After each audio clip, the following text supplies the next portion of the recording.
नमस्कार छात्र छात्राओं।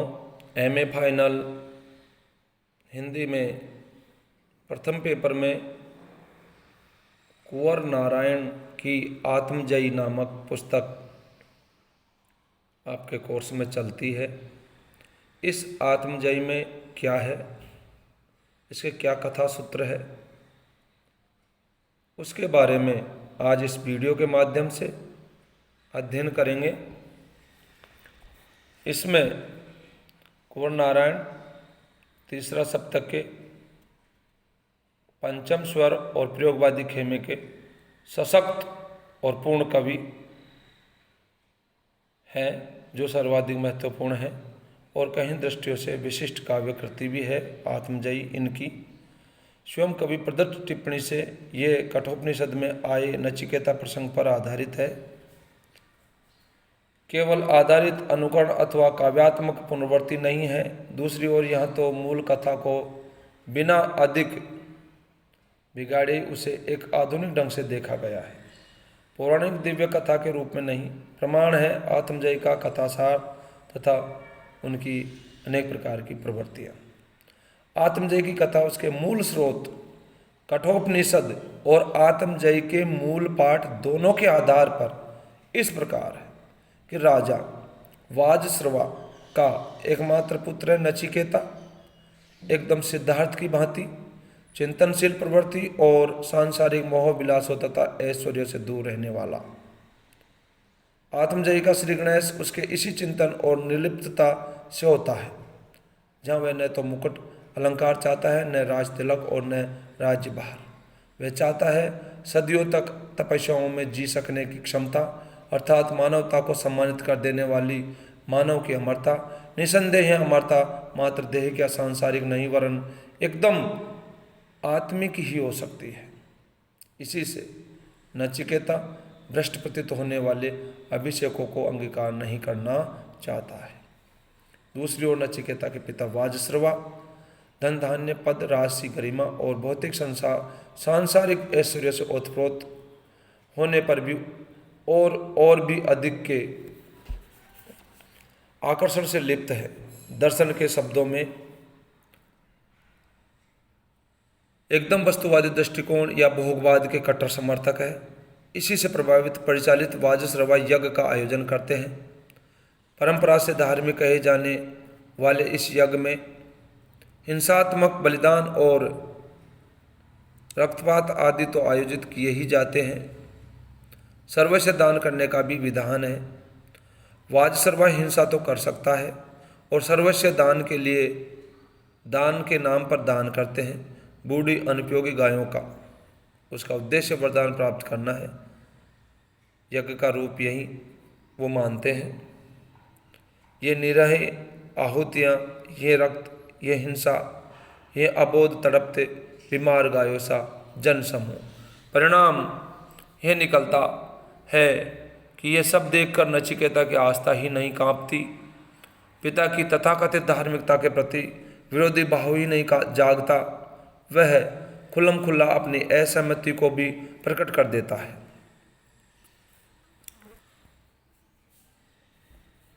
फलतः पिता उसको विद्रोही करार दे देते हैं। पिता पुत्र के वैचारिक मतभेद, जीवन दृष्टियाँ 36 के संबंध वाली हो जाती है। यह सब धर्म नहीं, धर्म सामग्री का प्रदर्शन है कि घोषणा करने वाला नचिकेता अपने मानस में नाना प्रश्नों से घिरकर चिंतनग्रस्त हो जाता है। स्वयं उसी के शब्दों में, मैं जिन परिस्थितियों में जिंदा हूँ उन्हें समझना चाहता हूँ। मृत्यु काल, संसार, ब्रह्मा या पराशक्ति आदि के सनातन प्रश्न उसके मानस को आंदोलित ही नहीं करते, जिज्ञासा और अशांत करने वाली व्यथा से भी भर देते हैं। पिता का आक्रोश भी उस पर फूट पड़ता है। मृत्यु त्वाम ददामी के साप भरे शब्दों में विषाद के क्षणों में नचिकेता इनको भी सहन कर लेता है और इस संघर्ष अर्थात मनोद्वंद में फंसा रहता है, जो कि स्वयं उसी के शब्दों में इस प्रकार है।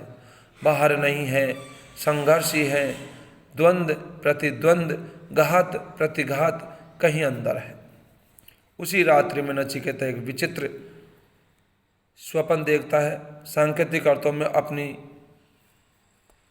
अपनी ही स्थिति को और वास्तव में पूर्व नई पीढ़ियों की सनातन स्थिति को भी कटु यथार्थ से भरी है। वह देखता है किसी पिता ने अपने नवजात शिशु को मंत्र जाप करते हुए आयु सागर में फेंक दिया, जहाँ वह बहता ही रहता। अपार सागर में बहते बहते वह युवा हो गया। बहते बहते दिखाई देता है एक टूटा फूटा मंदिर और उसमें स्थित दिव्य प्रतिमा। उधर जल प्रवाह बढ़ता है तो प्राणों की रक्षार्थ युवा भी बढ़ता है, वहाँ तक कि वह मूर्ति के कंधों पर चढ़ जाता है। मरण के अंदरों से लगा वह अस्तित्व रक्षा में सक्रिय बना रहता है। संकट के इन्हीं क्षणों में मन में जागती है सनातन प्राकृतिक सुधा अर्थात काम भावना, अस्तित्व का बोध और आत्म विस्तार की भावना। अस्तित्व अथवा मैं क्या हूँ कि जिज्ञासा उसको गहन विचारों में ही नहीं डुबाती, नाना संभावनाएं भी उनके मन में उठाती है। यहाँ तक कि चरम निराशा से भी किसी क्षण में वह जल में डूबकर आत्महत्या का प्रयत्न भी कर बैठता है। भाग्य से वह मरता तो नहीं, किंतु अचेता उससे हो जाता है। अचेता अवस्था में भी उसकी अनुभूति क्षमता निरंतर सक्रिय बनी रहती है। उसे प्रतीत होता है कि आत्मा छाया उसके शरीर को छोड़कर जा रही है। चेतना को किसी ने मानो मंत्र विद्ध सा कर दिया है।